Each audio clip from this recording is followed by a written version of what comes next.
Docteur, parlez-nous de la rhinoplastie chirurgicale. Alors la rhinoplastie chirurgicale, elle peut être chirurgicale ou médicale.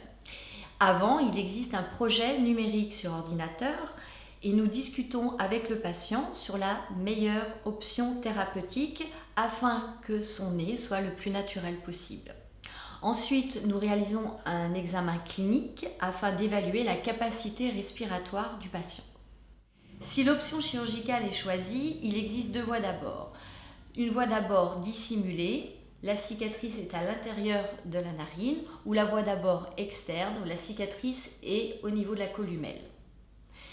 Cette voie d'abord est choisie en fonction du geste technique. Par exemple, quand on veut bien dessiner une pointe, il vaut mieux travailler avec une voie d'abord externe, donc la cicatrice à ce niveau-là. En tout cas, le geste chirurgical est réalisé à la clinique du Parc sous anesthésie générale. Le patient est en ambulatoire, il sort le soir même.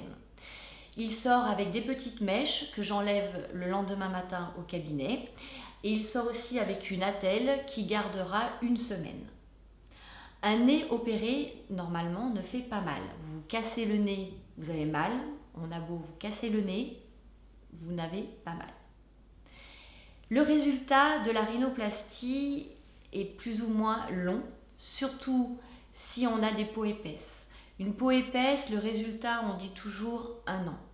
Si la peau est fine, on va dire qu'à 6 mois, on a à peu près 90% du résultat.